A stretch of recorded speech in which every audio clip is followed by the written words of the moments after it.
All right, thank you very much again for joining us. My name is Mike Soschuk, and I am the Commissioner for the Department of Public Safety. For starters, let me just say, for the consideration of the 4 deaf victims and their family, we are requesting that the ASL interpreter is in all frames for language access here in Maine and the U.S. They are grieving and have a right to know the latest info in ASL. You can see we've changed this a little bit, the kind of the setup from earlier today. And again, as we continue to evolve, right? Lots of podiums, lost our maps. The whole thing was a little bit of a mess earlier, to be quite honest. And our victims in this investigation, the people that are doing the work, deserve better than that. So I would also tell you that we're kind of looking for a larger venue as well. The chains here and everything else seems to work. We're going to use some technology for some pictures here right off the bat. So I would say that, again, thank you for joining us. It's been a busy day for our law enforcement officers and our partners around the state.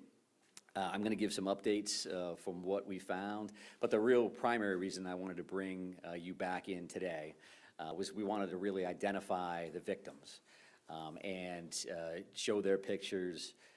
We won't get into family backgrounds and their lineage at all, but we do want to show those pictures, give ages. I would say that the families didn't want hometowns listed. They do certainly deserve and want some privacy around these issues, which makes complete sense. And we're going to start with that component of our information simply because that's why we're here, right? This is about the victims. That's why we do what we do, and that's why we're striving so hard, and that's why you're here, because you care about them as well. So we're going to go ahead and load that behind us here on the screen. And I think Shannon Moss can also put that information out following this. Some specifics here, I would just like to note that the families actually approved these photos, sent these photos in to us for a lot of different reasons. I think some of them show a little of their character, a little of their relationships, and some other specifics. You'll just see, again, a picture, a name, an age, and then there's a couple symbols there. And we wanted to be specific enough to what location they ultimately lost their lives at. And again, thank the families for allowing us to even do this. They certainly didn't need to do that. They're working through their own struggles, and rightfully so. So I'm going to start with this and then ask for just a moment of silence before we continue on to our next agenda item.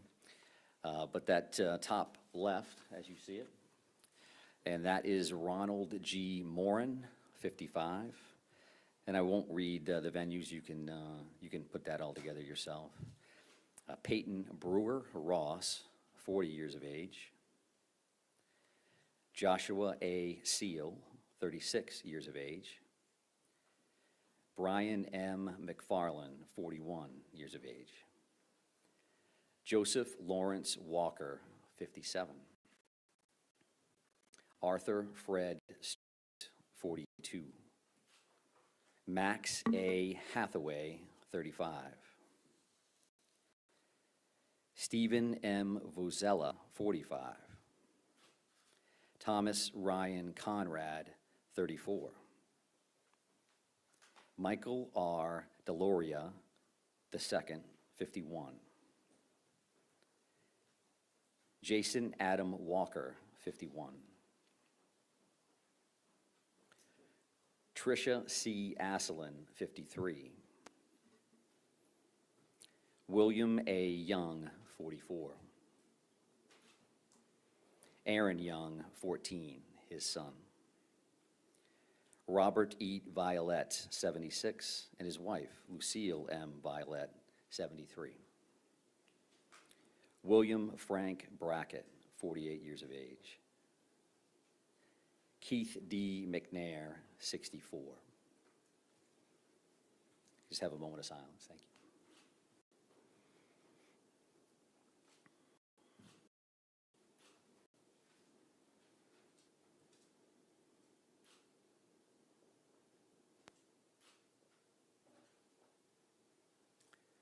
thank you for that. Truly, truly appreciate it. And we do, again, appreciate that to the family. They did give us those photos. I did not, however, have any of the family members pronounce any of those last names, so certainly no disrespect intended if in any way screwed up the pronunciation. So to move on, I would also like to address numbers of the victims that I confirmed earlier today with the number 8. And I will tell you that's miscommunication on my part. I was wrong. In talking to our detectives, we had a list for people that had been identified and family members that had been notified. There's also a separate list that involved family advocacy and whether or not they had been plugged into that. So the reality here is that all 18 of those victims, everybody that we listed here today, everybody has been identified and their families have been notified. So we were in contact with them. I would expect some more information later tonight, and I'll definitely talk about it tomorrow morning at 10, reference to Family Information Center, a new location, and some material around that, exactly what services will be available at that particular time. But I definitely wanted to make sure that I correct that mistake from earlier. So several other updates from this morning's briefing. I know that Shannon has sent along the aerial maps that we showed or tried to show here on the board, so you have received those. I also think that we had, and Shannon has corrected this as well, but the Pejebscott boat ramp, the proper name there was the Paper Mills Trail and Miller Park boat launch. The address was correct at 501 Lisbon Street. Pejebscott is a little bit further down the river, apparently, and we certainly like and appreciate everybody working with us to make sure that we had the proper location, the proper terminology for that. And other additional updates, the boat launch search of the river, the Androscoggin, they're still out there right now, and they'll be there as long as they can based on the light. And as we mentioned earlier, we're talking about sonars and grid searches and things of that nature. That's time intensive. It's taken them a while to work through there. They want to make sure they do it right. So we're not going to finish that search this evening. I would be surprised if you ever saw divers in the water overall. But tomorrow we'll have additional dive resources available to us from out of state, as well as some additional in-state teams. So again, we'll discuss that a little bit at 10 o'clock tomorrow. But no surprises. We expect that to go over, and that we'll have some assets there tomorrow. They did a bunch of flyovers this morning, as I mentioned.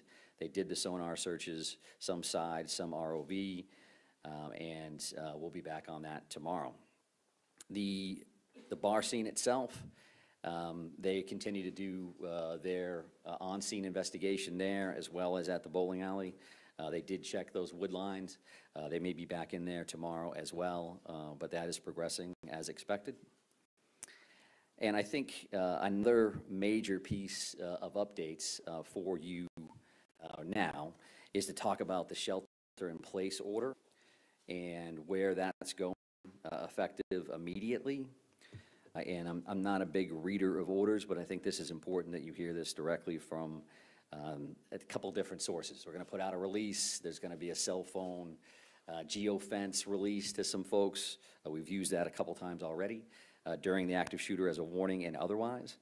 But the shelter-in-place order is rescinded, except hunting is prohibited in the towns of Lewiston, Lisbon, Bowdoin, and Monmouth, beginning Saturday, 10/28/24, until further notice. The state police continue to search in Lewiston, Lisbon, Bowdoin, and Monmouth for the suspect, Robert Card, and recommend individuals remain vigilant. Businesses may choose to open or remain closed. Commissioner Camuso from IF&W is here to help us answer any additional questions about that hunting piece. It was asked this morning, and it was a good question, and I told you at that time that we were working on an answer for that. And what that means is that the general shelter-in-place has been rescinded. Specifically, hunting, again, is prohibited in those 4 towns, and those 4 towns only. And it's important that I mention that because the rest of the state is allowed to continue with their resident-only day on Saturday, tomorrow. And what does that mean? That means that there are going to be communities that hear gunshots from time to time because they're going to be hunting. So we would ask everybody to use caution in that and not think that every one of those gunshots is directly regarding this particular crisis situation, this investigation. So clearly, if they're suspicious, if they're concerned, they can certainly call their local agencies. But I would ask them to think about that, where they're located, when do they hear that? If they're 150 miles north, do they need to call their 911 center and create a response? And I think I would say no to that, unless they have another set of facts, a fact pattern that would believe them that there's a direct connection between that gunfire and what they've heard to this point. So we had mentioned why we made that decision initially, because of the crisis and the situation that we had. Those 4 towns in particular, clearly with Lewiston and the 2 tragic situations here, the 2 locations we've already talked about. And then you have Lisbon with the boat launch, Bowdoin where the suspect lived. In Monmouth, there's other family connections in that particular area as well. So this is not to say that the crisis is over, the emergency is done, we can go about our lives as life is good. We want our folks, we want our residents to remain vigilant and to pay attention to what we share for information. I again focus on what we share is in the Department of Public Safety in the city of Lewiston, because we continue to see a lot of information from a lot of different places that is far from accurate. I would also say in that regard, when we say that we're going to meet you here at 10, we're going to meet you here at 10. And when we say we're going to notify you, we are going to notify you in the afternoon if we're going to get together and what time that is. I just encourage you to believe that until I prove you wrong, and I won't. And I say that because we've heard some other stuff. There's going to be a press conference at 1 o'clock. And then our PIO, who's incredibly busy, gets 100 emails that says, is it going to be 1 o'clock or is it going to be this? And you've got a job to do, I get it, and we're trying to help you do your job, and if you could help us do our job, that would be greatly, greatly appreciated. So that is some of those pieces for updates from what we worked on this morning. A couple of additional things. Neighborhood canvases, as an example, I did not speak to that. So we talked about large deployments of officers in various locations. What would that look like? Neighborhood canvases could be a couple of officers knocking on a door. And that's going to be happening at various locations around this particular area in multiple towns. Again, if somebody's using their own common sense and they say that doesn't seem right, then sure, call. But you could have 2 uniformed officers or 2 officers with clearly displayed badges jumping out of a marked car to come talk to you as detectives. There was a question this morning around arrival times at the 2 locations, and we had done some research on that, which was hot off the presses walking out the door to come here today. So spare time, as we had mentioned earlier, that initial 911 call occurred at 6:56 p.m. And by the CAD system, or the computer-aided dispatch system, so somebody calls in on a radio and they says, now I'm out at that location. The first officer, the first Lewiston officer arrived based on that system at 7 p.m., so 4 minutes later. The reality there, however, is that there were 4 plainclothes police officers that were shooting on the range in that general area. They hear that call come in, and they're walking into the bar, or rather the bowling alley, in about a minute and a half. So they don't have radios, they weren't in uniform, they hear it as they're at the range, they respond to the address immediately, and then they address the threat and clear the building.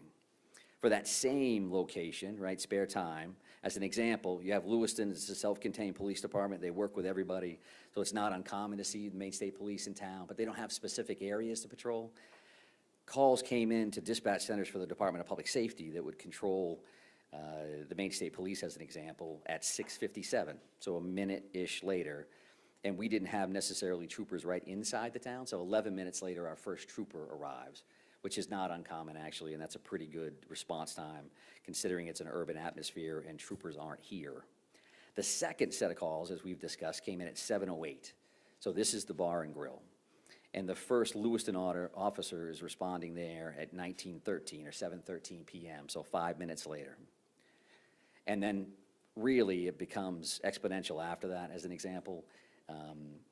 Should have mentioned this earlier, but spare time, a minute after those initial officers respond, 8 more are there. Now we're saying now everybody's starting to roll in about the same time, and about 10 officers are responding to the bar and grill immediately thereafter. You got the first folks, and then people are just showing up from the police department and other locations.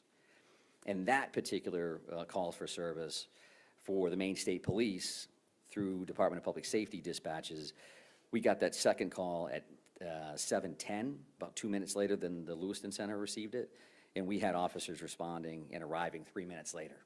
So why is that? They're already flying to the first address, and now we got a second call, and now they're diverting to that second call. So it's obviously they're in town, and they're running hard to that location. So those are the arrival times that I was asked about earlier today. I think based on the list that I made this morning, I think that's all we had for information.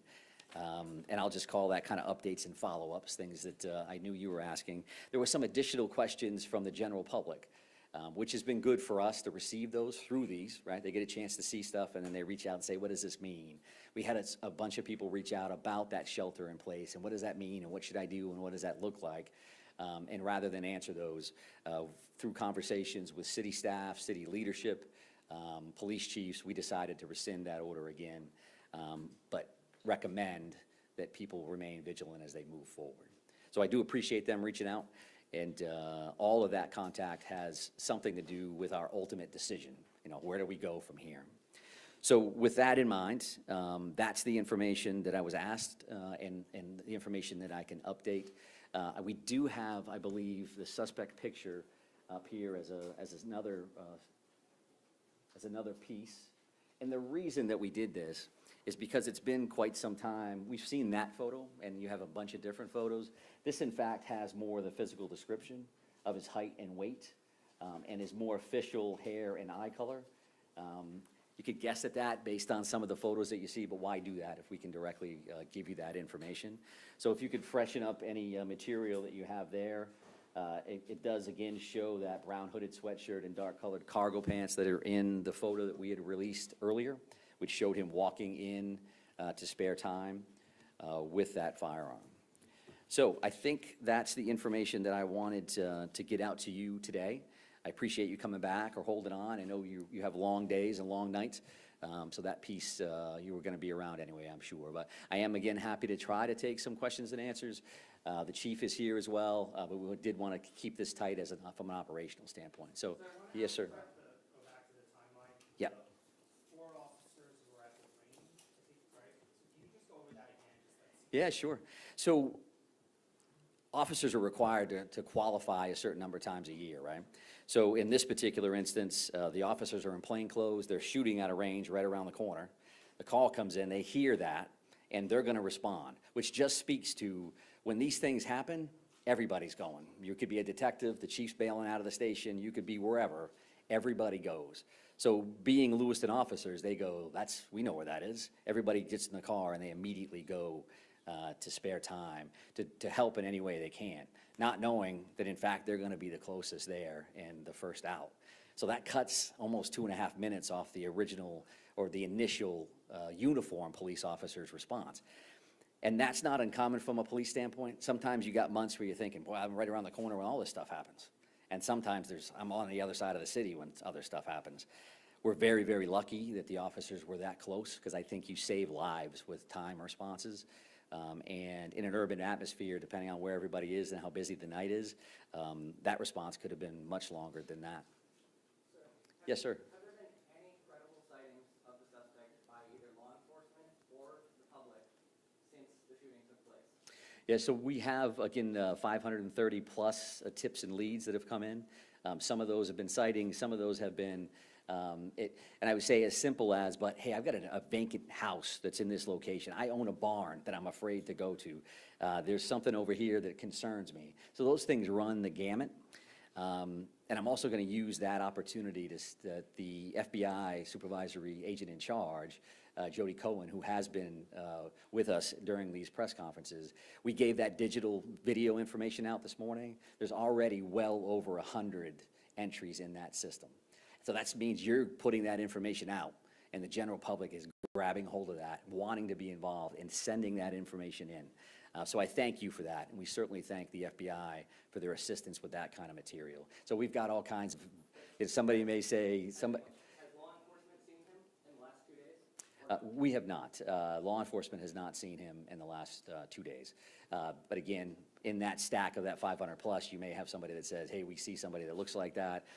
So we have not, but go ahead, ma'am. Can you confirm that the known plan of the suspect's home is a suicide note? Yeah, I cannot, and I'm not going to speak to the note itself. I acknowledge the fact that a note existed this morning, but I'm not going to get into exactly what it contained. But, sir? Sir, you said that the officers, the plainclothes officers who responded, addressed the threat, cleared the building. Can you explain what happened there? Sure. When I say address the threat, they're going in the door addressing an active shooter. So they're going in prepared to do whatever they need to do to make that scene safe. On that particular time, the suspect is no longer there. They're going in as if they were. So the first thing you do is you go in and clear that location, make sure it's safe, and then you start working with victims and triaging people and trying to make sure that you're getting additional units there as fast as possible. So, yes, sir. I wonder if when the officers arrived at the second scene, the suspect was still there, or whether by the time the first responders had arrived, the suspect had already left. And secondly to that, outside of the area of Lewiston and the surrounding communities, can you talk about the work that's going on further afield, and the suspicion that we might have been able to flee a bit further than that, potentially even outside of the state? Yeah, sure. So the suspect was not at the second location when the officers arrived. As we discussed this morning, we showed those 3 maps as specific areas we knew we were definitely going to be working in, and then we've also cleared other areas that are farther afield. Somebody may again say, there's a barn over there, there's an outbuilding over there, there's some family property that somebody's uncle owns, and can you check that? So as those things come in, some of those are kind of on the checklist to begin with, and then some come in real time. Because as those leads come in, we do look at those and then we farm them back out to either tactical units that are looking on that apprehension side or investigative units that can go out and do additional interviews. Well, at this point, we are cognizant of all possibilities. We're not closing off anything because we want to make sure that we're being as comprehensive as we can with these particular searches. Yes, ma'am? We noticed earlier there was extensive law enforcement presence in Durham, Maine. What can you tell us about what that was about? In what town? Durham, Maine. Durham? Okay, yeah. So, that's a situation where I heard that on the radio. Somebody had reached out to say that somebody may ask that question today. So we did look at that. There was a location there on a street in Durham where there were 2 911 hang-up calls. 911 hang-up calls happen on a regular basis. Depending on where they are, you may go, okay, wait a second. And then we had a second call. And then there was a sheriff's deputy that responded to the scene and then ultimately did not answer their radio. Right, so you go 911 hang up, okay, wait a second, the officer that responded is not talking. That could be for a lot of different reasons. Again, based on the circumstances, we're certainly concerned about something like that. So officers did respond, made sure that he was safe, the scene was safe, and they moved on. So there was no direct connection to the suspect in this scenario, at least in today's call for service. Yes, sir. Have you at this point secured or gone to all the residents, every place where he had lived previously? Have you gone to each one of those homes? And additionally, at this point, have you executed all available search warrants? Search warrants at the houses, at his Yep. car, social media, electronics. Have you put all of those search warrants in, or is there still others? There's still a lot of work to be done around the search warrant side of the house, just based on workload alone. I don't know, however, have we searched every house that he's had over the last amount of time? Certainly the ones that most recent. There's a Bowdoin connection, which caused a bit of a stir last night. That was a location we were concerned about. Our reality from a homicide investigation, as an example, 10 years ago, 15 years ago, you may have done 1 or 2 search warrants. Based on electronic devices and everything else, you could do up to 30 search warrants on 1. So this kind of situation, clearly there's going to be a lot of affidavits, a lot of work to be done around that. So we're working with the U.S. Attorney's Office, the Attorney General's Office. Federal entities are assisting with these warrants. That's an all hands on deck. You just never know, I'm going to open this device and that's going to be the one, right? So we farmed that out to make sure we're making as much progress as possible. And I'm sorry for waiting. Go ahead. By the end of this weekend, temperatures are supposed to plunge in the area. How is that going to complicate the search, or are you hoping this actually might help investigators and be a problem for your suspect? Yeah, so I think that goes in 2 different directions, right? We certainly have a lot of resources coming for the river tomorrow, because it would be nicer if it's sunnier, you can get a better look into the water. So that's one angle. If it's colder, there's an argument to be made that your thermo style of equipment where you're looking for body temperatures or heat signatures may work better in that scenario. So it does definitely vary. If it's cold for the suspect, it's certainly cold for our officers as well, and all those different things. We're certainly prepared and willing to do all those things, but that's where we're at. So yes, sir. Can you discuss some of the reasoning behind why you removed the shelter-in-place orders in the 4 towns where you acknowledged you're still actively searching? And secondly, do we know how many weapons Card had or has in his possession? The second question is no, I don't know how many he has or had. If there are weapons within that residence, that'll be part of the search warrant and counting those things out. And the decision to release that or rescind that shelter-in-place order is something that we've discussed internally as command staff members at the CP and saying, okay, we're looking at pros and cons, right? We've got communities that are locked down, that are shut down. There are families and schools and pharmacies and all those things. So we knew going in and have acknowledged that repeatedly, that we know that that can have a negative impact on people. So the other side of that is we had very pointed threats early on reference to these locations and nothing specific since then. So you have to look at that and you have to do the math on that and say, so are we more comfortable? Are we doing more harm than good by keeping people away from these clinics and their doctors and in schools? And while this is still absolutely a dangerous situation without question, we've got to make recommendations and ask the people that we serve, ask the people that we protect to be vigilant, to pay attention, to listen to what we have to say. If you see something, say something. Because you know in most cases, you're like, I don't like that. That looks strange.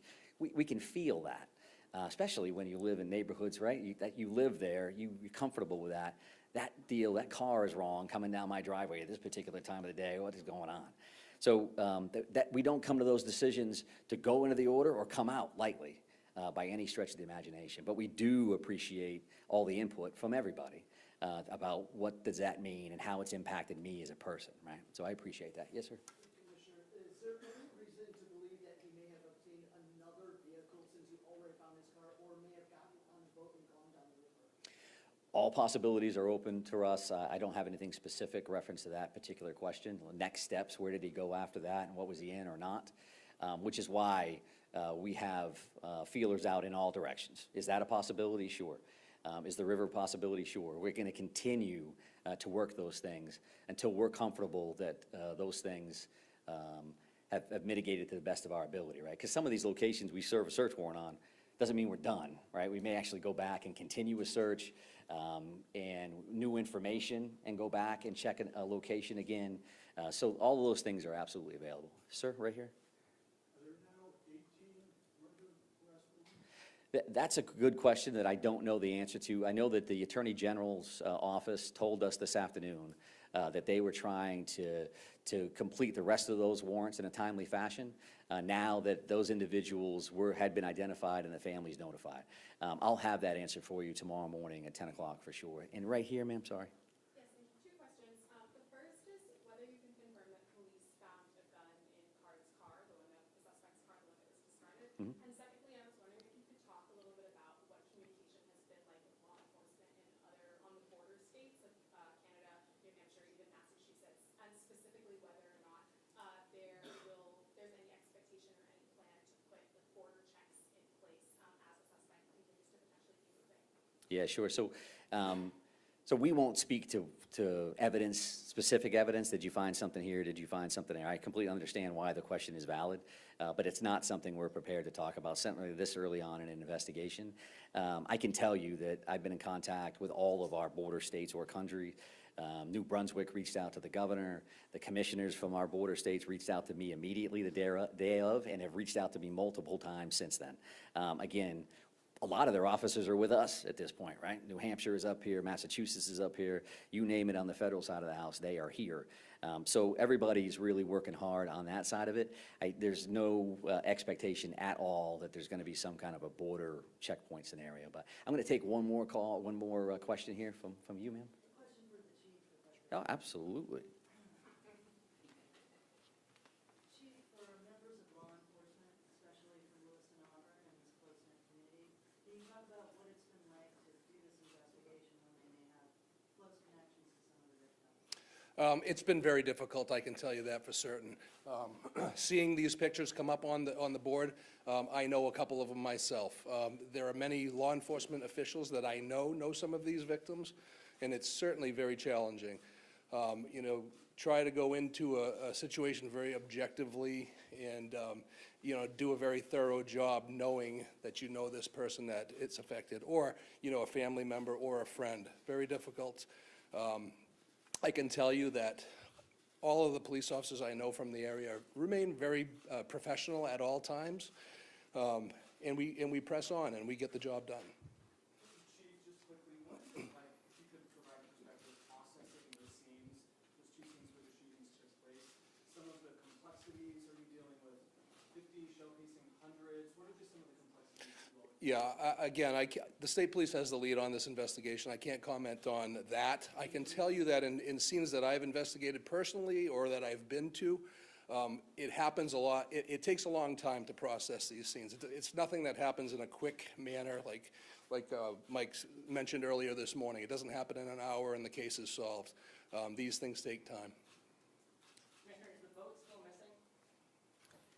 I'm not prepared to answer that question, but I do appreciate that. And as I mentioned, thank you very much for being here. We really do appreciate that. And we'll continue to strengthen this partnership and get out as much information as we can. So have a nice evening. Thank you.